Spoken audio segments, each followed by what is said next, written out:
we're shutting down. Either they got caught up in these Raycon takeover situations or worked for a broker who never had any intentions to pay them. There's one person in the world who has a hard copy of this signed POD, and that's not who you think it is. Welcome to This Week in Trucking. My name is Caroline.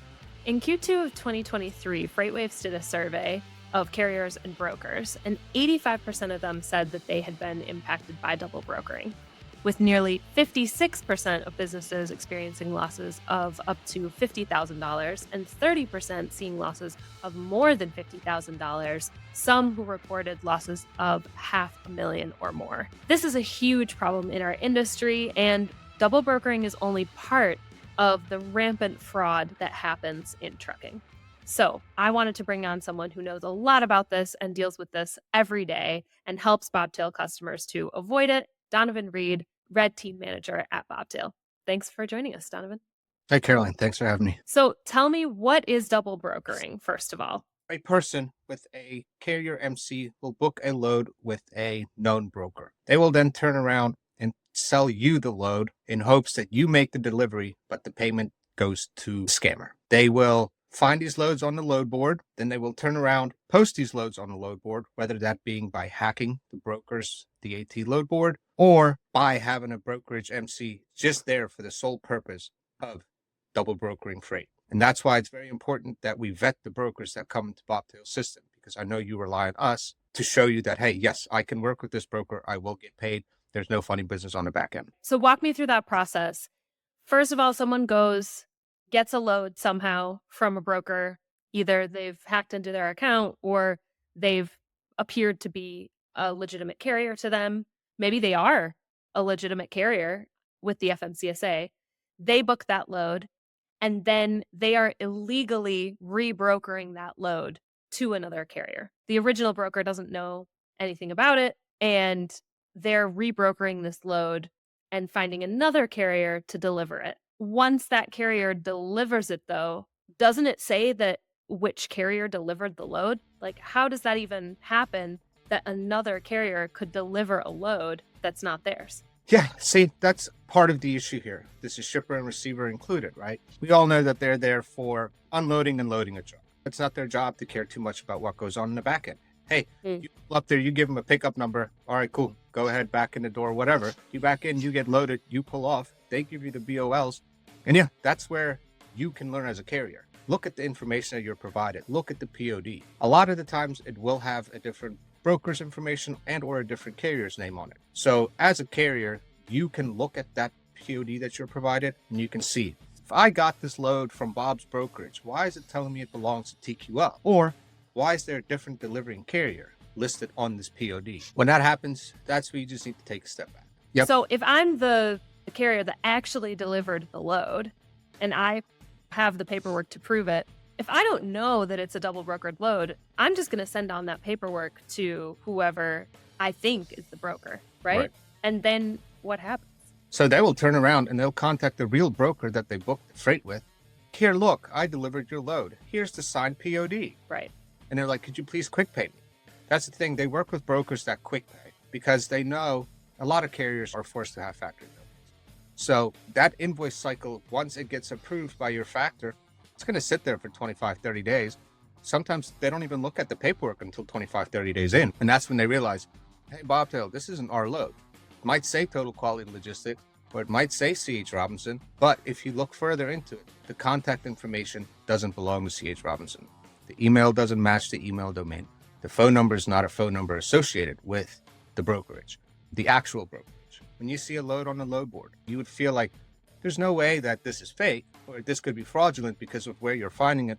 But unfortunately, these scammers are clever. They have figured out how to post loads as brokerages that they have zero affiliation with. And that's also why it's important for you to know your market trends, know where you're at, know how much you're expected to get paid per mile leaving a certain area. Because what these scammers do is, yes, they'll book a load with an actual broker. They're not going to spend much time haggling. They'll book the load for cheap because they know they're not. They don't actually have to haul it. They just know they're playing middleman. They just have to forward paperwork back and forth, and then they'll get the money for it. So they'll book the load for, I would say, less than what it's really worth. The broker will feel like, oh, I got to win because now I'm moving this load for $200 cheaper than I normally do. But they will tell you, they'll pay you way more money than what you've ever gotten out of that certain area. And it's important to pick up on verbal cues and to just really listen to the person that you're dealing with, right? Because again, you don't know any of the brokers you work with personally. You might, but it doesn't happen. These guys do the same thing all day long. They have these conversations. They know what to say to you to make you believe that they're a legit broker because they've probably been on the other end of it. So I would say, listen to what you're being told. If you get an email from a broker, look at the email. Where'd the email come from? Look at the email domain. Make sure that you see and that you know that, okay, this person does actually work for C.H. Robinson, Landstar. They do target these bigger brokerages because they do offer quick pay. And that's the main part of their scheme. They need to get quick paid because once that load, a double brokered load, reaches Bobtail, our employees are trained to look at these raycons and to look at all that information. Does the load number fall into the sequence of all the other loads that we've been approving? Load brokers stick to the same thing. They'll start with load 1222, 1223, 1224, but here comes a load that's 9 digits long, completely out of the norm for this broker. Our teams are trained to pay attention to that, look at it. Look for edited rate confirmations because obviously they've gotten the real rate confirmation. They have it. But if they're trying to dupe you, they can edit it to say whatever they needed to say to make it seem legit for you. Tell me a little bit about your background. I know you did dispatching for a while. You've been in this industry for a while. And then tell me what you do at Bobtail. What is the red team? Yeah, dealt with brokers, booked loads, ran a 22 truck operation, did everything from booking loads, finding drivers, insurance, everything that goes into running a trucking company. Luckily, during that time, fraud thing wasn't where it's at today. So it was very rare that somebody was trying to do this, but it was happening just on a lot smaller scale. The thing is, the word has spread, right? Hey, if you do this, if you have the know-how, you're able to swindle people out of thousands, hundreds of thousands of dollars. And now with Bobtail, I work for the red team, reserves, and enhanced due diligence. If a carrier gets caught hauling a double broker, or if a carrier hauls a double broker load and submits it to Bobtail, and our processing team spots it, it's our job to then look at the paperwork, use the cues on that paperwork to try and find the real broker. Because most of the time, there are cues, right? It'll tell you this load belongs to Spot Freight, this load belongs to Molo, whichever the case may be. So we then reach out to the real brokers. We inform them, hey, just let you know, whichever carrier you booked on load 123, they didn't haul it. Our client did. And the reason I know that is because I have the POD and our client submitted it to us. We vet our clients. I know you're out there hauling real freight. So we then contact the real broker. Our first goal is to get payment placed on hold. Hey, do not pay whoever you have booked on this load because they didn't haul it. And they might not even pay the real carrier. Because there's two different ways that they do this. They will book the loads with the real brokers and sell it to you for a couple $100 cheaper. That way that they make some money, right? But they're still going to pay you, but they're paying you a Yes. pittance. Yep. They're paying you. They're taking their cut of the load for doing nothing. And that's also bad because it drives down market rates. Then these brokers, they catch on to it and it affects not just that load that you're on, but it has an impact on the market, especially if these loads keep on getting recycled. The rate gets lower and lower as these things are kept. They keep data of all this. That's how they come up with hey, this is your rate per mile that you're going to make out of this area, or an estimate at least. So it impacts that part of the business as well. But the main thing that we're worried about is there is no guarantee that this guy's going to pay you. It's very obvious when we contact these brokers and we're like, hey, this load was double brokered. What did you offer this guy? Oh, I offered him $1,200, but they offered our client $3,000 just so that you get on that load. So at the red team, my team calls these brokers. Sometimes we have to call shippers and receivers to try and get this information because it's not always listed on these Ps. We investigate, we try and determine who the real broker is, get that payment placed on hold, let them know, hey, this is who hauled the freight. If you're not set up with them, do your vetting. Do what you do normally, but they're going to have to get your company set up so that they can provide you a rate confirmation from the actual product owner. I want to circle back a little bit and explain these two different scenarios of double brokering because I think that can be confusing to people. And it seems a little counterintuitive because on the one hand, we say if you see a rate that looks way too good to be true, that's probably double brokered. But also if you see a rate that's way too low, that also might be because it's double brokered. And it might seem really counterintuitive. But here's what can happen. If it's too good to be true, then they have no intention of actually paying you. So the reason that they can post it at such a high rate is because they're not actually going to pay you that money. they're going to take the actual rate from whoever they actually booked it as. And then if it's way too low, then they might have all the intention of paying you that really low rate, but they have illegally double brokered it to you to make a couple $100 on that one load. And they might do that a lot more. And so one is a really obvious scam to the carrier, but the other might not seem like a scam because you might just think everything is by the book. It's not. Rebrokering freight is totally unheard of in trucking, right? The big brokers do it between themselves, and that's by the book. So you could think that this is just a normal practice in the industry. And so I just wanted to call out those two scenarios because it might sound like we're contradicting ourselves, but really, if you see a rate that's really unusual, be it much higher than the average or much lower than the average, chances are that it could be double brokered and you need to do more due diligence. Yeah, no, it's important that you do highlight the two differences because with scenario A, when they're offering you way too much money, those normally happen on rate con takeover situations, meaning that the person you're dealing with, he's going to tell you he works with a reputable broker. But in all reality, he doesn't. And we know rate confirmations are easy to get because you call a broker, you book a real load. Now you have this template of what it's supposed to look like. Then you can just go and they edit the information out to match it so that you don't contact the real person, the real brokerage. You deal with them thinking, this is my broker. I'm going to text him my PODs once I get done with this load. And that's their main goal. They want to make sure that paperwork comes to them and them only so that they can turn around and contact these real brokers to get paid. With the second scenario, these are legit brokerage MCs. It's money that they spent to build this brokerage, build this company, pay for everything that you need to pay for to have a real brokerage. So when you look them up on FMCSA, it'll look legit. Look legit. Oh yeah, this company said they'll be on FMCSA. They'll have bonds. They'll have surety bonds.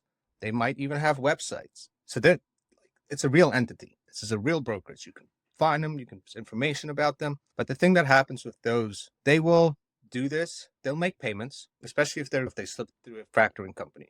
Because again, the real broker's information or other carrier information is not always listed on these PODs, right? So first look comes, okay, hey, this broker's been in business for 2 years. Hey, they got good credit, but that's the goal, right? They want to build good credit.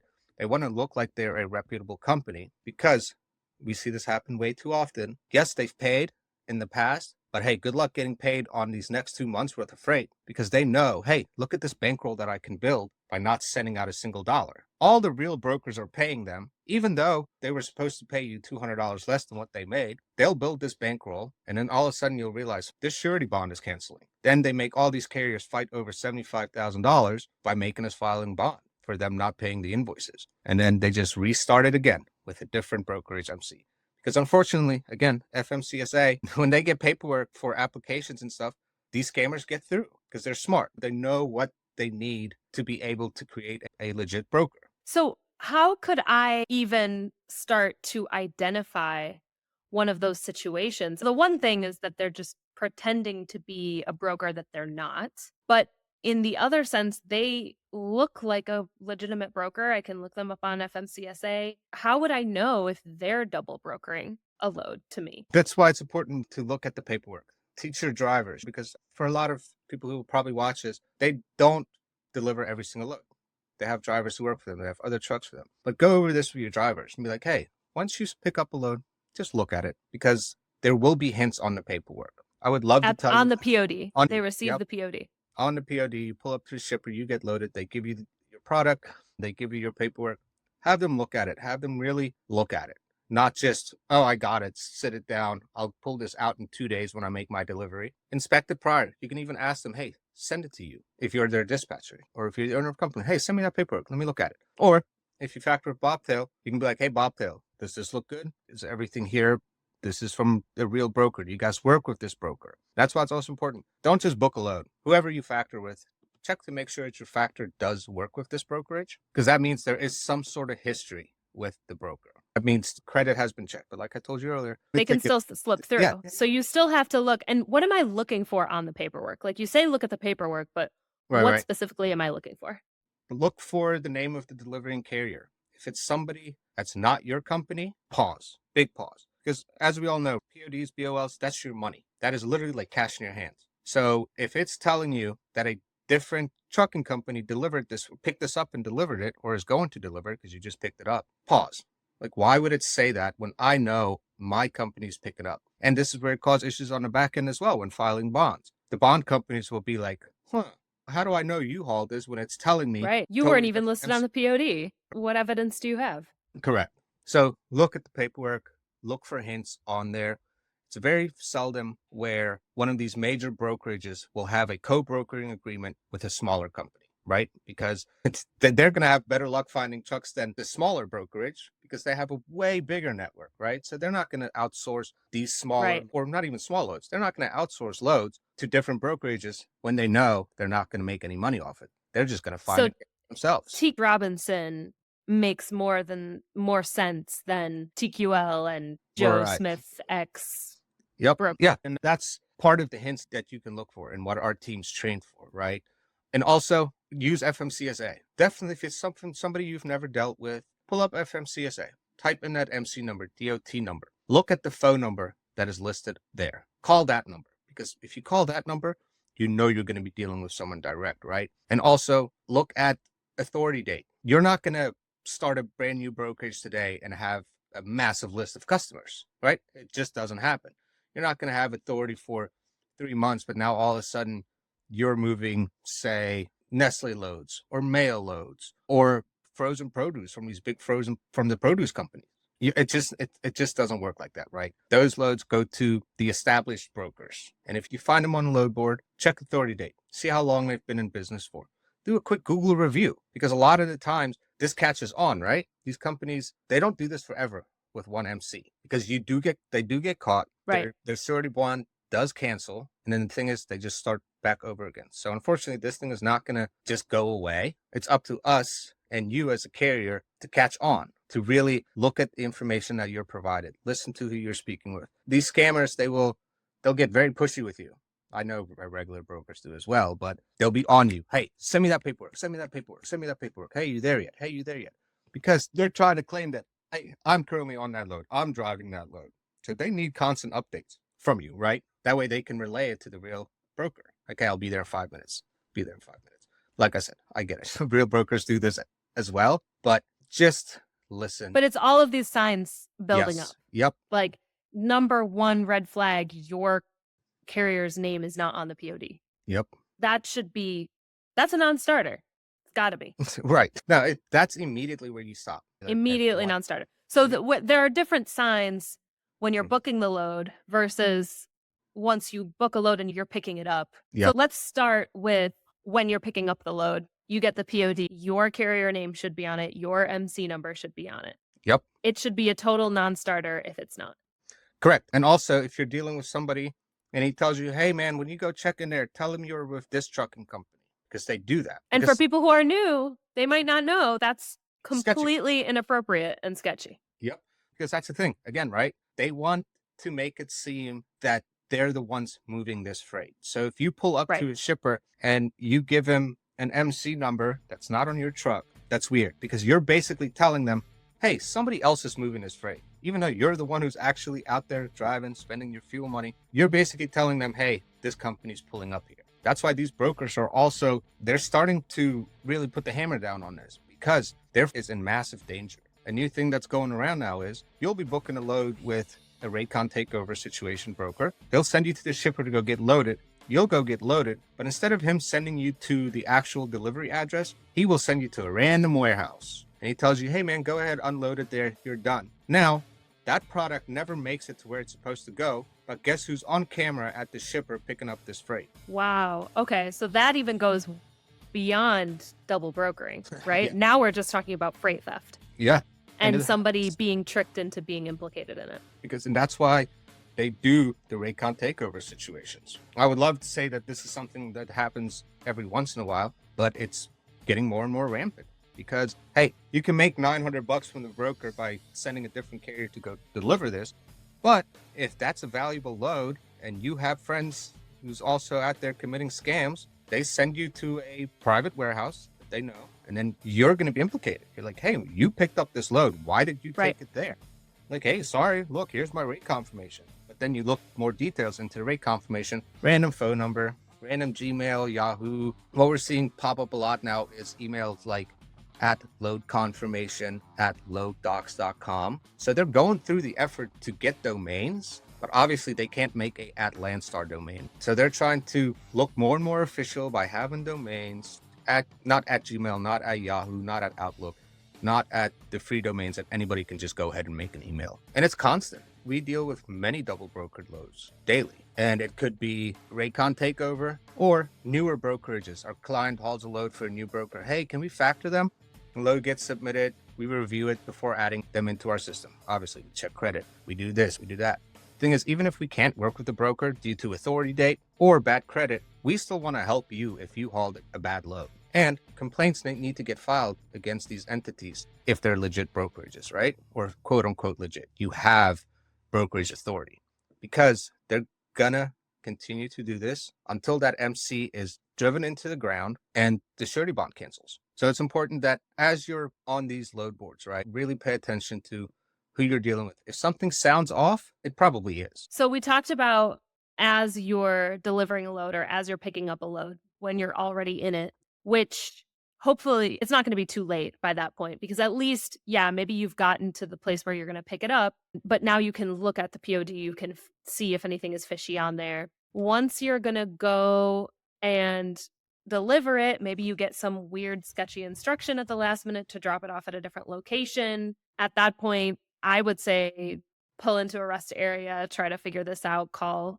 Bobtail if you're factoring with us. I can't vouch for any other factoring companies. I don't know if you would be able to call them and get help on the phone. Most other factoring companies are pretty notorious for not answering the phone, but hopefully you can get in touch with somebody at the real brokerage or maybe even just at the shipper. Hey, are you expecting this? So don't follow those sketchy instructions. Don't let anyone convince you to represent yourself as a different company of somebody you're not. Let's talk about back up a step, because that's the last line of defense, is on the spot figuring out that this is a sketchy load. What about booking loads on the load board? What are things that I can do we're never going to completely eliminate all risk, Right. but what are some of the things that I can do to try to make sure that I'm not booking these sketchy loads to begin with? Yeah, again, it's looking at the details that's provided on these load boards, because when you post a load or when a broker posts a load, there's a phone number attached to it. There's sometimes even an email attached to it. I know it's tough out there because the good loads are very far in between. So these guys are using that as motivation, right? They're going to post this load for a buku money. They're going to just entice you to call. Let me look into it. Go ahead. If you have the time, call them. Listen to what they have to say. But before you move, once they send you that rate confirmation, you at that point now, so we're talking about Raycon takeovers, to be clear, right? So now you have this rate confirmation. And when you say Raycon takeover, Mhm. what you're talking about is someone pretending to be a broker that they're not. So they're Right. pretending to be Landstar, they're pretending to be TQL, and it's not always a big brokerage either. Some Right. might try to steal identities of smaller brokerages too. But when you say Raycon takeover, they have a real Raycon and they're editing it and sending you something different. Yep, correct. So they're using that rate confirmation to basically to swindle you, to make you believe that, hey, you're dealing with Landstar. Let's just use Landstar. But that's why once you get that rate confirmation, look at it, right? Think back. Have I worked with Landstar before? Go ahead, compare the two.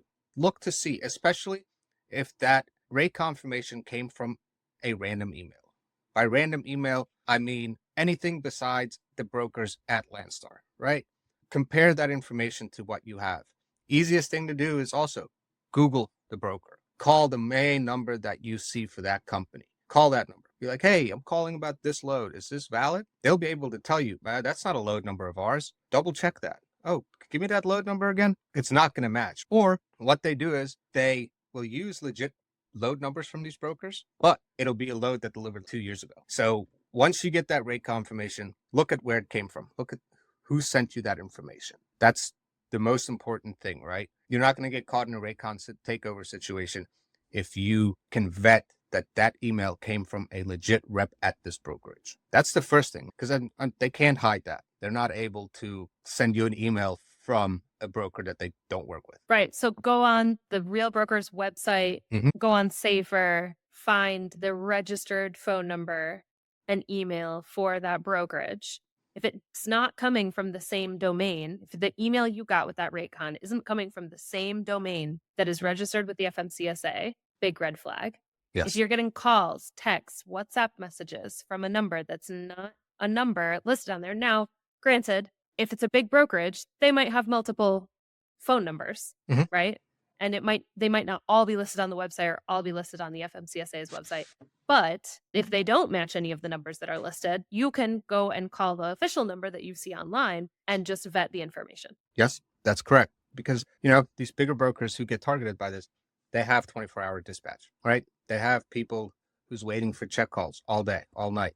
Call them. Hey, calling you about this load number. Is this valid? And they're also at the point they will love you for providing them this information. Dang, where did you find this load? Oh, I found her on the load board. Big red flag. That means that our system, our DAT got hacked. So they can also jump into steps to prevent that from happening again. But at the end of the day, focus on who you're dealing with. Look at the emails, look at the phone numbers, call. Even Google the phone numbers that are on these rate confirmations, and it'll come back like potential scam. It'll come back something weird that has nothing to do with transport, right? So use the tools we have. We live in a great age where the internet can really help us, but they also know how to use the internet, right? They will also use the public information to manipulate any party they possibly can to get some money, to scam somebody. And they do not care. Like, I can tell you this right now, they could care less. Yes, you just drove from one side of the country to the other for $0, but guess what? They got $6,000. And calling them, getting mad at them, it might make you feel a little bit better, but at the end of the day, it's not going to get you your money back. So we've just talked through everything that we can do to avoid getting into one of these situations.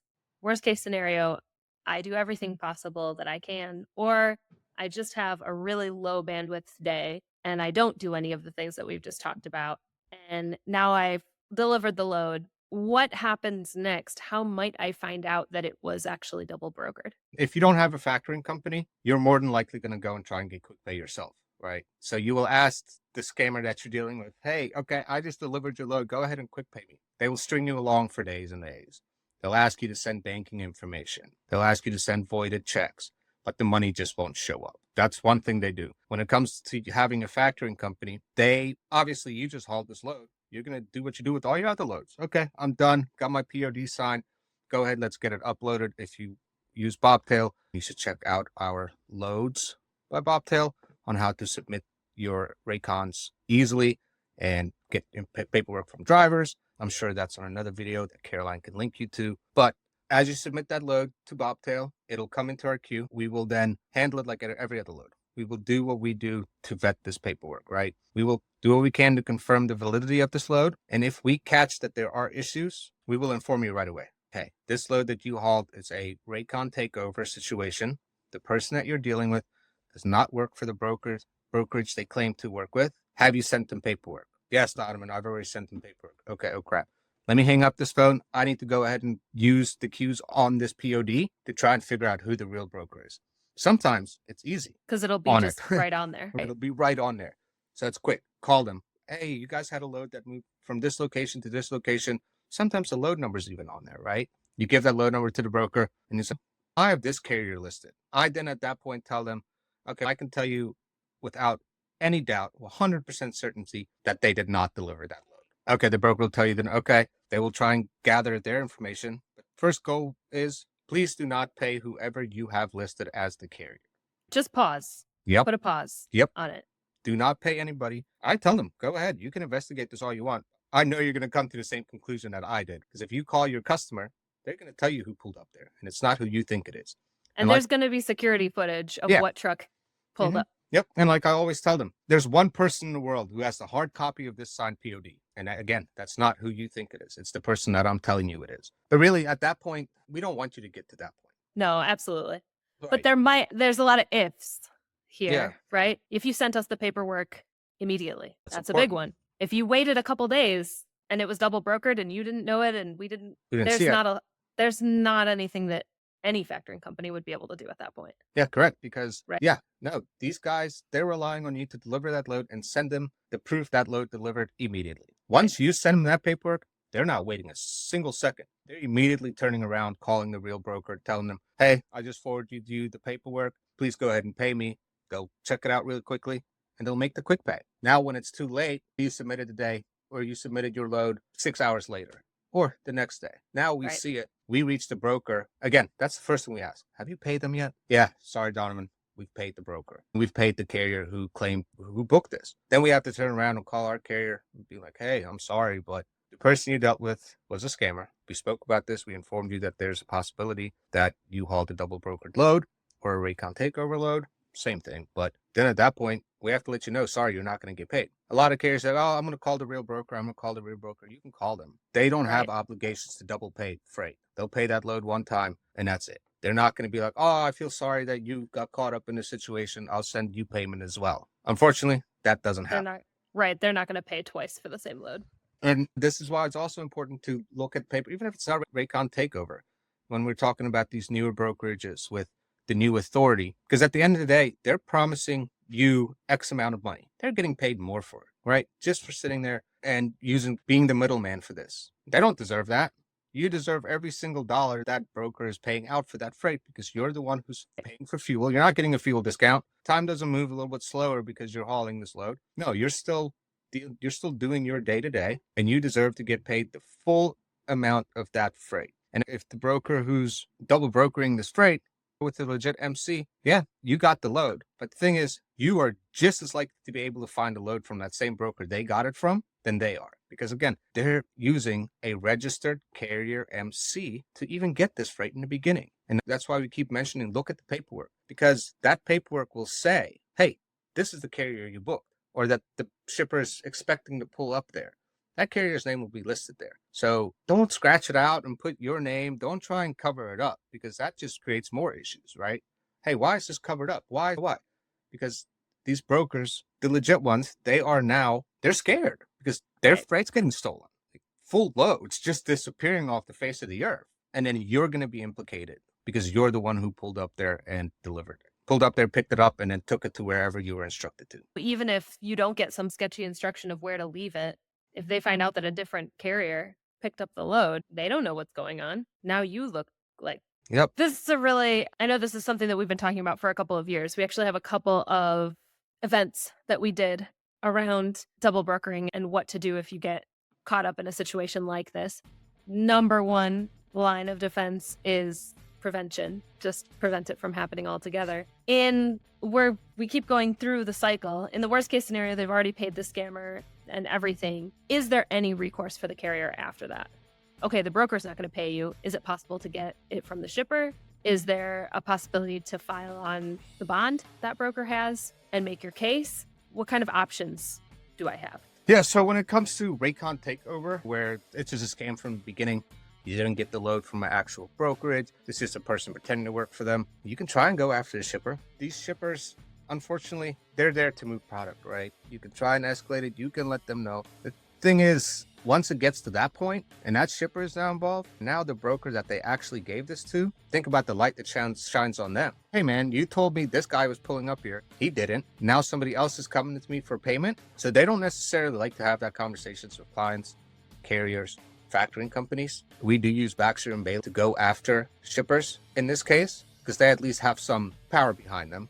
Unfortunately for us, we can provide the facts all we want. Unfortunately, at that point, they will stick to what they know. Right. The whole reason that they've gone through a broker is so that they don't have to worry about the logistics of getting their freight. That's the whole point. Yeah. And we can get lucky, and we have gotten lucky. But at that point, we're relying on luck to get you paid for the freight that you move. Nobody in this business is in it for luck. Like, we need to know for certain. We try, if it's a brokerage who has a MC, we file on the bond. This is where it becomes that issue we talked about, the paperwork. The bond company tells me that a different carrier hauled this. Your claim has been denied. Or they have $300,000, $400,000, $500,000, $600,000, $700,000 worth of loads that they didn't pay. Now they're making you fight over $75,000. You're getting pennies on your dollar if you're even getting anything. And with all the laws and everything regarding the surety bond, a lot of these things are exempt from the beginning. Like, poultry, if it's a chicken load, the bond's not going to pay you because chicken is exempt. If it didn't leave the state of where you picked up in, it's exempt. So if you get caught hauling for one of these brokers who has a legit authority and you're doing multiple loads and they're all within the state, and now you realize, oh, there's a problem. They haven't paid me or my factoring company. Now you just spent a month of your time, a month of your fuel to haul these freights in the city or in the state that you're in, didn't leave. So now all of that's going to be exempt. And again, they know it. These scammers, they're not stupid, right? They know what to do. They know what kind of freight to go after. That's why when they call the brokers, they're like, hey, what kind of freight? They know this will be exempt from the bond. Or, hey, this will actually go on the bond. So they'll say, oh, no, thank you. And they'll move on to the next one. Oh, wow. Yeah, no, it's interesting and it's very frustrating because I do see our clients losing money daily. Right. You know, when these loads come in our system and we can tell from the beginning it's been double brokered or Raycon takeover situation, we just have to, again, then jump into action and hope and pray we were quick enough. So that's when it comes down to luck. So the way to totally prevent that is to really look at all the information that you get from this broker. From the time he sends you that rate confirmation via email, that's where it starts for you. So you need to look into the email domain, where did it come from? Think about the rate. Now, when you pull up to the shipper, look at the paperwork that you provided after you loaded. If they tell you, oh, this is a blind shipment, tell them you're doing this, tell them this, that, or the other. Just don't. That's a big one that they're using. They're telling clients, oh, this is a blind shipment. Tell them this. Yeah. And so explain what a blind shipment actually is so people don't get tricked by that. A blind shipment is when the brokers are trying to save money at the end of the day. They don't want people knowing where the product came from. So the product will actually come from 2 towns over, but the POD will tell you it came from 9 towns over. Right. They're trying to hide where this freight actually came from. But they're trying to hide that from the receiver. Yes, not from you. It doesn't have anything to do with you. It doesn't have anything to do with the carrier. The carrier has to know where it's coming from and where it's going. Otherwise, how is he going to pick it up and take it there? So having it be a blind shipment doesn't have anything to do with the carrier.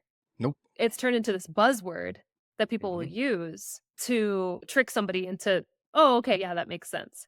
And especially if somebody has a really convincing, compelling personality that can convince you, like, oh, it's a blind shipment, so it's fine. You can just tell them that you're from XYZ trucking company, and you might think, oh, okay, that makes sense. If you don't actually know what blind shipment is. Yeah, and that comes back down to just, again, vetting who you're working with, looking at the information you provided, because they will tell you whatever you need to hear to convince you to do it. Yeah, to convince you so that they can get the money for your hard work.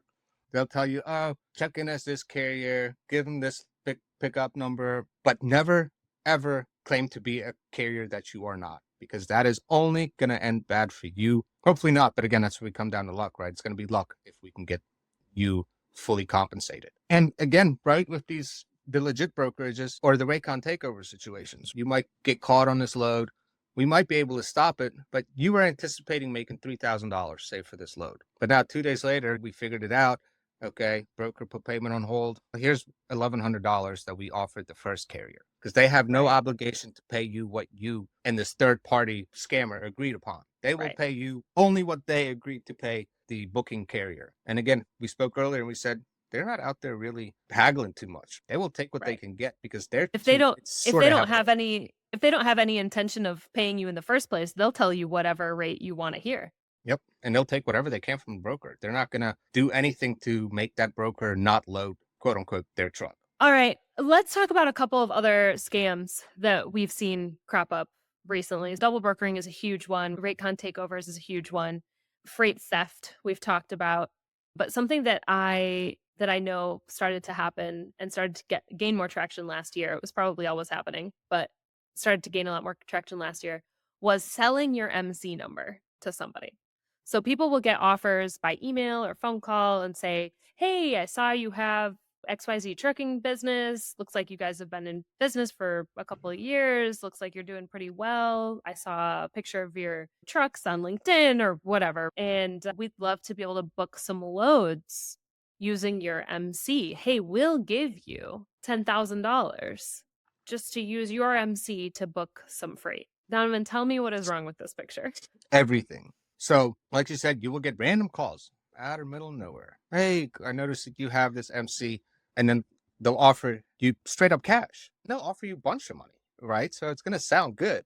Hey, let me buy your MC number. Or hey, I'll send you this money to let me book some loads under your MC number. And then you submit that to your factoring company. And then factoring company pays you, but then you turn around and pay me. Do not fall for any of this. Buy your MC or, hey, let me book a load using your MC number. All of it is fraud. I'll even go to far as say, immediately hang up the phone. Tell them do not call you again, because their main intention is, and what they're doing is you're telling them, okay, cool. You give them permission to go ahead and use your MC number to book loads. They'll book that load, but then on the back end, that load that they booked using your MC number, they'll Raycon takeover it to a different carrier, who they will then in turn have pick up that freight somewhere, take it to his buddy's warehouse, gets unloaded, freight's gone. Your MC is liable because you booked that load. Don't sell your MC number. You can sell a trucking business with its MC number. That is something you can do, but there is a whole process in place to officially transfer the ownership of an MC number to someone else. Correct. Yeah. If they are not willing to go through that entire process before you give them access to anything, it's a scam. Yes. It's not a legitimate offer. Yeah, don't sell your MC number to a random guy just calling you like under the table. Hey, I'll do this. You keep the company name. You just give me the information. Don't do it, because they're using your MC number to commit fraud, and it will 100% come back to you. And also what they're doing is they're calling carriers and be like, hey, notice your MC. Everything looks good, because this is public knowledge, right? Your MC number, your safety score, everything. It's public knowledge. So they will target the good carriers. They will call you and be like, hey, I have friends who's hauling freight, but they can't submit it. They can't get a factoring company, blah, blah, blah, whatever the case may be. I have trucks. I need to move some freight. Can I use your MC number? You book the loads, or I'll book the loads. Once we complete it, we will send you the paperwork. You submit it. You get paid. You keep a little chunk of it. You send me the rest. Now, a lot of this is like leasing on to an authority, which is a legitimate business relationship. Yep. But only if it's legitimized. Correct. By a lease agreement. You have to, okay, then the answer to that is, sure, let's talk about a lease agreement, not let's just do this under the table. Correct. Make sure that you have documentation that you can actually prove that this entity has trucks. Make sure you know who you are dealing with. Ask for some references. Give me some information for companies that you've ran before. Because obviously, if you're calling me to buy my MC number, something about trucking. If they're asking to book loads, okay, send me your COIs. Send me your authority. It's important that you prove that they have insurance, right? They'll send you documentation. The thing is, you got to vet it. I don't mean to say just don't sell your MC number, right? But when you go through this process, make sure it is legal. Make sure the articles of incorporation, because currently it'll show you as the owner, right? If you do go through a sale, make sure that all of that stuff gets amended. There's a whole process. We'll put the link to it in the description. There's a process that FMCSA has for transferring ownership of an MC. If you sell your business, you can do that, but it takes time and paperwork, and it might cost a little bit of money, but then it's official. But you just have to do things by the book. Correct. And don't go by word of mouth. Don't agree to do something because this guy said he'll pay you. Just don't, because I've seen clients of ours get caught in this situation. Yeah. And it's unfortunate, because you want to believe things in the industry is not where they need to be. So if you see an opportunity that, hey, okay, this might supplement some of my income, and you'll get excited. You'll be like, okay, nice. This is something to look forward to. There's a reason that there's a fraud crisis in the industry. It's because there are businesses that are really hurting, and it's really hard to make it in trucking. And it has been really hard to make it in trucking for the last 2.5 years. Yep. Yeah. Some of my favorite carriers. Sorry, Donovan, we got to cancel, man. We're shutting down. Either they got caught up in these Raycon takeover situations, or worked for a broker who never had any intentions to pay them. They have to shut down their business. Look, I'm doing something else. I can't do this anymore. And it's sad. So that's why you go by the book. Listen to what's being said to you. Pick up on the cues, right? Yeah. If they're trying to shortcut anything, do not fall for it. If you're factoring, don't submit a load that somebody else provided you, because that's what they do. They'll get in cahoots with these brokers, or they'll do a Raycon takeover situation, and you're going to be, at the end of the day, you're going to be liable for that, because that's your MC number attached, right? So when it goes to legal, and these things are starting to go through legal procedures, you're going to be the one tied up in it. Right. So if somebody wants to buy your MC, when somebody wants to buy your MC, make sure that you guys go through all of the legal steps. No shortcuts, because if they're shortcutting you, they're doing that for a reason. They're trying to keep their name or their real name very far away from this. Real quick, another issue that's happening as you're seeing job postings online, or someone's, hey, I'm looking for drivers, Craigslist, wherever you may find it. What they'll ask for you, okay, send me a copy of your driver's license. Send me a copy of your insurance. Yeah, okay, send me a copy of your MC authority. Provide me all the information of your company, because you're trying to sign on as an owner operator, right? Okay. You're sending all of this to these people that you think will legit hire you As but an guess owner what? As an owner operator. But guess what? You just gave a scammer every single thing about your MC number. You gave them a picture of your driver's license.